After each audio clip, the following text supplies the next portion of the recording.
Hi friends, అందరికీ నమస్కారం. Friends, ఈ వీడియోలో ఆంధ్రప్రదేశ్ రాష్ట్ర వ్యాప్తంగా ఉన్నటువంటి పెన్షన్దారులందరికీ మార్చి నెల పెన్షన్ల పైన ఒక 2 శుభవార్తలైతే వచ్చాయండి.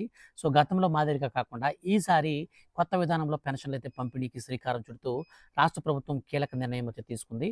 అలాగే ఇప్పటి వరకు మీరు పెన్షన్ కోసం అంటే కొత్త పెన్షన్ల కోసం ఎదురు చూసేవారు ఎవరైనా ఉంటే దయచేసి ఈ వీడియోని వెంటనే అయితే మీరు లైక్ చేయండి.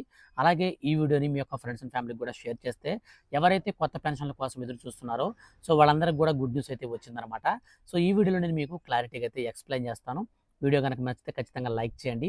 పెన్షన్లకు సంబంధించి ఏ చిన్న అప్డేట్ వచ్చినా మన యొక్క ఆంధ్రప్రదేశ్ రాష్ట్ర ప్రభుత్వం ఏ చిన్న అప్డేట్ పంపించినా సరే ఖచ్చితంగా డైరెక్ట్గా మీ మొబైల్కి వచ్చేస్తుంది. సబ్స్క్రైబ్ చేసుకుని పక్కన బెల్ సింబల్ అయితే మీరు ఆన్లో పెట్టుకోండి. ఫ్రెండ్స్, ఇక లేట్ చేయకుండా టాపిక్ని అయితే స్టార్ట్ చేద్దాం.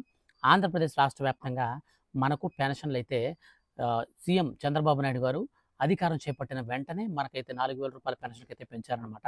సామాజిక భద్రతా పెన్షన్ 3,000 రూపాయలైతే ఇచ్చేవాళ్ళు అప్పట్లో. కానీ ఇప్పుడు వచ్చేసి మనకు 4,000 రూపాయలకైతే పెంచారు.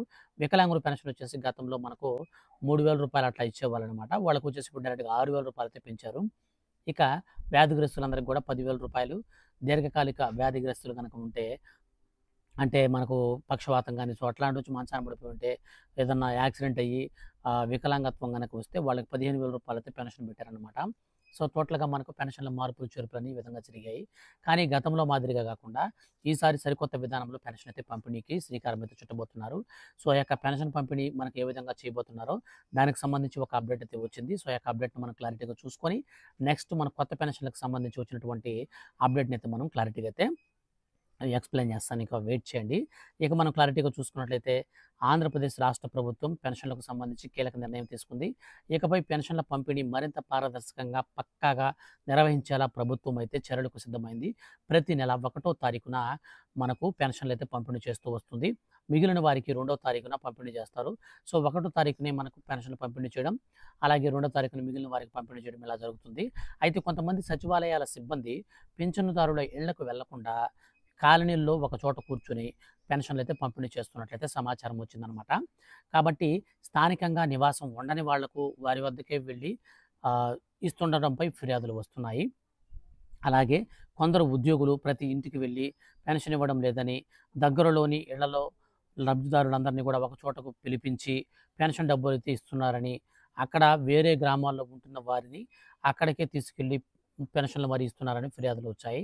ఈ క్రమంలో సచివాలయ సిబ్బంది ప్రతి లబ్ధిదారుడు వారికి సంబంధించినటువంటి నివాసం వద్ద, ఇంటి వద్దకే వెళ్ళి పెన్షన్ పంపిణీ చేసేలాగా మార్గదర్శకాలైతే జారీ చేశారు. ఇక ప్రతి ఇంటికి వెళ్ళి డబ్బులు పెన్షన్ డబ్బులనేది మనకు పంపిణీ చేయాలని సచివాలయ ఉద్యోగులకు సూచించింది రాష్ట్ర ప్రభుత్వం. గత ప్రభుత్వ హయాంలో మనకు ఒక వాలంటీర్‌కి 50 ఇళ్ళు పెన్షన్‌దారులకు పంపిణీ చేసేదానికి అధికారులైతే ఆదేశించారు. రాష్ట్రం కూటమి ప్రభుత్వం అధికారంలోకి వచ్చిన తర్వాత ఈ యొక్క పంపిణీలో మార్పులు, చేర్పులు చేసి 3 వాలంటీర్ల పరిధిలోని పెన్షన్‌దారులను ఒక క్లస్టర్‌గా చేసి గ్రామ సచివాలయ ఉద్యోగుల ద్వారా పెన్షన్ పంపిణీ చేస్తున్న విషయం తెలిసిందే. ఇలా ఒక్కో క్లస్టర్ పరిధిలో 60-120 వరకు పెన్షన్ లబ్ధిదారులు ఉంటున్నారు. ఇలా 60-120 మంది పెన్షన్‌దారుల పంపిణీ అనేది చేయడం భారమైనా సరే గత ప్రభుత్వం కంటే మెరుగ్గానే పంపిణీ చేస్తున్నామంటున్నారు. ప్రతి నెల 1వ తారీఖున ఒక్క రోజులోనే 90-95% వరకు పెన్షన్లయితే పంపిణీ చేస్తున్నట్లు వీళ్ళైతే ప్రకటించారనమాట. ఆంధ్రప్రదేశ్ రాష్ట్ర ప్రభుత్వం సంక్షేమ పథకాల ద్వారా లబ్ధి పొందుతున్నటువంటి వారి వివరాల కోసం సర్వే చేశారు. సంక్షేమ పథకాల లబ్ధిదారుల ఇంటికి జియో కోఆర్డినేట్స్‌ను నమోదు చేసి ఈ నెల నుంచి పెన్షన్ల పంపిణీలో మార్పు చేశారు. అంటే మనకు మార్చి నుంచి మార్పు చేశారనమాట. సర్వేలో సేకరించిన లబ్ధిదారుడి ఇంటి జియో కోఆర్డినేట్స్ ప్రకారం ఇంటికి వెళ్ళి పెన్షన్ మొత్తాన్ని కూడా అందించేలాగా యాప్‌లో మార్పులు, చేర్పులు చేశారు. ఒకవేళ ఎవరైనా సచివాలయ సిబ్బంది లబ్ధిదారు ఇంటి దగ్గర కాకుండా మరొక చోట పెన్షన్ డబ్బులు ఇస్తే ఆ యాప్‌లో వివరాలు నమోదవుతాయి అంటున్నారు. మరొక చోట పెన్షన్ పంపిణీ చేస్తే దానికి సంబంధిత ఉద్యోగి ఖచ్చితంగా వివరణ ఇవ్వాల్సి ఉంటుందన్నారు. అలాగే ఎవరైనా లబ్ధిదారులు అనారోగ్య కారణంగా ఆసుపత్రిలోనో, మరో ప్రాంతంలోనో చికిత్స తీసుకుంటూ ఉన్నా వాళ్ళ వివరాలు కూడా తెలియజేయాల్సి ఉంటుంది.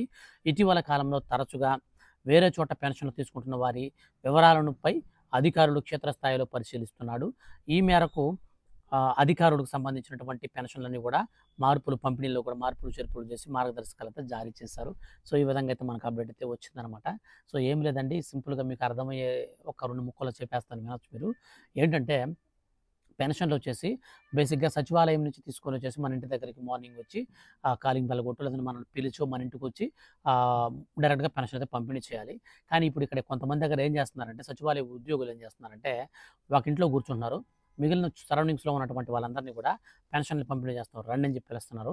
సో అక్కడికొచ్చిన తర్వాత అందరికీ పెన్షన్‌లు పంపిణీ చేస్తున్నారనమాట. అంటే ఒక ఇంటికాడ చేరి పెన్షన్ పంపిణీ చేస్తున్నారు.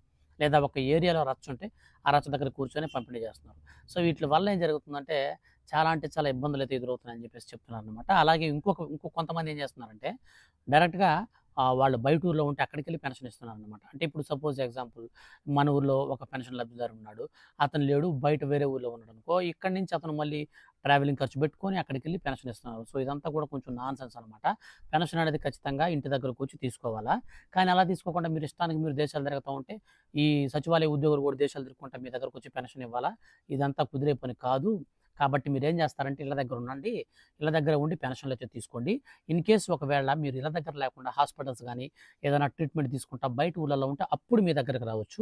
సో, సచివాలయ ఉద్యోగి అధికారి వచ్చి మీ దగ్గరకొచ్చి పెన్షన్ అనేది మీకిచ్చి ఓకే చేసుకుంటే ప్రాబ్లమ్ లేదు గానీ, అట్లా కాకుండా మీరు ఊరికే ఇంటి దగ్గర ఉండి లేకుండా పెన్షన్ తీసుకోవడం కరెక్ట్ కాదు.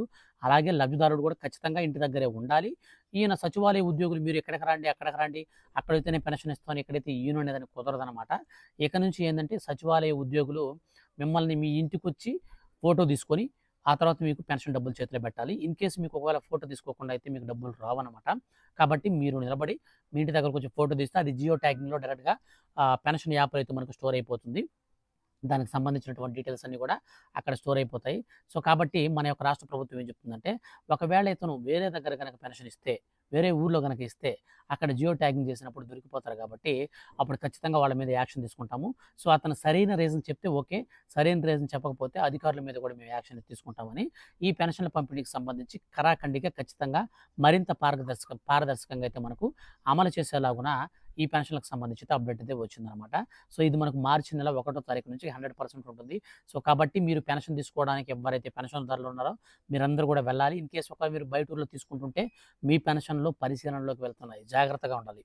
మీ పెన్షన్‌లనేది పరిశీలనలోకెళ్ళాయంటే మీకు సంబంధించి మీరెందుకు బయటున్నారు? మీ ఊర్లో మీరెందుకు లేరు? అసలు దీనికి సంబంధించిన వివరణ ఏంటి? మీకు హెల్త్ బాలేకుండా వెళ్తే నో ప్రాబ్లమ్. ఒకవేళ పనుల కోసం వెళ్తే మీరే వచ్చి పెన్షన్ తీసుకోవాలి. ఇట్లా కాకుండా మీరు సచివాలయ ఉద్యోగుల్ని ఎందుకు పిలిపిస్తున్నారు? ఇదంతా కూడా అయితే మనకు కొంచెం ట్రాకింగ్‌లో మనకు రికార్డింగ్ అయితే అవుతుందనమాట వచ్చే నెల నుంచి. సో, అట్లాంటప్పుడు చేసినప్పుడు ఆ పెన్షన్‌లు కూడా ఇనాక్టివ్ చేసే అవకాశం ఉంటుంది. ఏమని చెప్తారంటే ప్రతిసారి మీకు ఇక్కడికొచ్చి ఇవ్వరు. మీరు వేరే ఊర్లోనే ఉన్నారు కాబట్టి చాలా రోజుల నుంచి అక్కడే పెన్షన్ అనేది మార్చుకోండి అని చెప్పేసి పెన్షన్ అనేది మనకు ట్రాన్స్‌ఫర్ అయితే పెట్టుకునేదానికి అవకాశం అయితే ఇస్తారు. లేదా పెన్షన్ అనేది ఇనాక్టివ్ చేయడానికైతే చూస్తారు. కాబట్టి పెన్షన్ పోగొట్టుకోకుండా ఉండాలంటే ఖచ్చితంగా మీరు మీ ఏరియాకొచ్చి పెన్షన్ తీసుకోండి. ఇన్‌కేస్ ఒకవేళ హెల్త్ బాలేకపోతే నో ప్రాబ్లమ్. మీ దగ్గరకొచ్చి పెన్షన్ ఇస్తారు. సో, మీకు బాలేదు కాబట్టి అదంతా వాళ్ళు మెన్షన్ చేసుకుంటారు. రిస్క్ అయితే లేదు. సో, ఇది పెన్షన్‌ల పంపిణీకి సంబంధించి. ఇక కొత్త పెన్షన్‌ల సంబంధించినటువంటి అప్డేట్ గనక చూసుకుంటే కొత్తగా మనకు 50 ఏళ్లకే పెన్షన్ అయితే రాష్ట్ర ప్రభుత్వం మీద ఇస్తామని చెప్పింది. సో, ఇది వచ్చేసి మనకు ఎస్సీ, ఎస్టీ, బీసీ ఈ యొక్క 3 కులాలకు సంబంధించినటువంటి వారి లబ్ధిదారులు ఎవరైతే ఉన్నారో సో, వాళ్ళందరికి కూడా అయితే కేవలం 50 సంవత్సరాల నుంచే పెన్షన్ అయితే పంపిణీ చేస్తామని చెప్పారు. అయితే దీనికి సంబంధించినటువంటి ఉత్తర్వులు మనకు మార్చి నెల అయితే విడుదల చేయబోతున్నారండి. సో, కొన్ని మార్గదర్శకాలు అయితే ప్రస్తుతానికైతే రిలీజ్ చేస్తున్నారు. కానీ అవి వచ్చేసి బేసిక్‌గా ప్రెజెంట్ వచ్చేసి మనకు బేసిక్ రూల్స్ అనమాట అవన్నీ కూడా. అవన్నీ ఒకసారి చెప్తాను చూడండి. దీనికి సంబంధించినటువంటి ప్రూఫ్స్ ఏమేం కావాలో కూడా అయితే ఒకసారి చెప్తాను నోట్ చేసుకోండి. ఫస్ట్ ఆఫ్ ఆల్ మనకు కావాల్సినటువంటి ప్రూఫ్స్ విషయాన్ని చెప్తాను. తర్వాత రూల్స్ విషయానికెళ్దాం. ప్రూఫ్స్ వచ్చేసి మీకు ఖచ్చితంగా రేషన్ కార్డ్ ఉండాలి. అలాగే మీరు ఏ పెన్షన్‌కైతే అప్లై చేసుకుంటున్నారో దానికి సంబంధించినటువంటి సెపరేట్‌గా మీకు సంబంధించినటువంటి డాక్యుమెంట్ ఒకటి ఉండాలి. ఎగ్జాంపుల్ మీరు హ్యాండిక్యాప్డ్ పెన్షన్ అయితే వికలాంగ్ సర్టిఫికేట్, సదరన్ సర్టిఫికేట్ ఉండాలి. వ్యాధిగ్రస్తులు గానీ, లేదా మీరు హెల్త్ ఇష్యూస్ కానీ, సో, ఇట్లాంటివన్నీ కూడా మీకున్నా గానీ ఈ సర్టిఫికేట్ ఒకటి ఉండాలి. సో, ఇక రెండోదిగా వచ్చేసి cash to income bank account, అలాగే మీకొచ్చేసి మీకు సంబంధించినటువంటి రేషన్ కార్డు, మీకు సంబంధించినటువంటి ఆధార్ కార్డ్ ఖచ్చితంగా ఈ ఏరియాకి సంబంధించి ఉండాలి. అలాగే ఆధార్ కార్డ్ అప్డేట్ హిస్టరీ అయితే తీసుకోవాలి. ఎందుకంటే కొంతమంది వయసు తక్కువ ఉన్నా, ఎక్కువ ఉన్నా ఇట్లాంటివి రిస్కులు లేకుండా ఉంటాయి కాబట్టి ఆధార్ కార్డ్ అప్డేట్ హిస్టరీ తీసుకోవాలి. సో, ఈ ప్రూఫ్స్ అనేది మీరు రెడీ చేసి పెట్టుకోండి. కొత్త పెన్షన్‌దారులు ఎవరైతే ఉన్నారో సో, వాళ్ళందరూ కూడా అయితే మీరు ఈ ప్రూఫ్స్ అనేది రెడీ చేసి పెట్టుకోండి. ఇకొచ్చేసి మనకు రూల్స్‌కి సంబంధించి చూసుకుంటే ఎక్కడ కూడా మీరు మీ యొక్క ఫ్రెండ్స్ అండ్ ఫ్యామిలీస్‌లో ఎవరికైనా సరే మీ పేరు మీద ఏమైనా తీసిచ్చున్నా సరే మీకైతే రావన్నమాట. ఎగ్జాంపుల్ కారు గానీ, లేదంటే మీరు ఇన్‌కమ్ టాక్స్ గానీ, ఇట్లాంటివి గనక మీరు గాని చేసుకుంటే మాత్రం ఖచ్చితంగా మీకు పెన్షన్ అయితే రాదు. ప్రభుత్వ ఉద్యోగులకు రాదు. అలాగే మనకొచ్చేసి ప్రభుత్వ పెన్షనర్లకు గూడా రాదనమాట. సో, ఇలాగ మనకు కొన్ని కొత్త రూల్స్ అయితే ప్రవేశపెట్టారు. సో, మన యొక్క రాష్ట్ర వ్యాప్తంగా ఉన్నటువంటి ఎవరైతే ఈ యొక్క ప్రభుత్వ ఉద్యోగులు ఉన్నారో సో, వాళ్ళు గానీ, అలాగే మన యొక్క రాష్ట్ర వ్యాప్తంగా ఉన్నటువంటి పెన్షనర్లు, ప్రభుత్వ పెన్షనర్లు గానీ, సో, ఇలాంటి వారు ఎవరైనా మీ ఫ్యామిలీలో ఉంటే రెండో పెన్షన్ అయితే రాదనమాట. సో, ఇది ఆల్రెడీ మనకు ఒక పెన్షన్ అయితే వస్తుంది. ఇంకొక పెన్షన్ అయితే రాదు. సో, ఈ విధంగా రాష్ట్ర వ్యాప్తంగా అయితే మనకు కొన్ని రూల్స్ అయితే మనకు ప్రవేశపెట్టారండి. ఇప్పుడు నేను చెప్పినటువంటి డాక్యుమెంట్స్ అన్ని కూడా మీరు రెడీ చేసి పెట్టుకోండి. ఆటోమేటిక్‌గా మీకు పెన్షన్ అనేది రిలీజ్ చేసిన వెంటనే నేను మీకు మరొక వీడియో చేసి తెలియజేస్తాను. అప్పుడు ఈజీగా మీరైతే పెన్షన్ తీసుకోవచ్చు. వీడియో నచ్చితే లైక్ చేయండి. ఇలాంటి ఇన్ఫర్మేటివ్ కంటెంట్ కోసం దయచేసి సబ్స్క్రైబ్ చేసుకోండి. ఇలాంటి లేటెస్ట్ అప్డేట్స్ అనేవి ఎప్పటికప్పుడు మన ఛానల్‌లో రెగ్యులర్‌గా వస్తుంటాయి. Thank you for watching.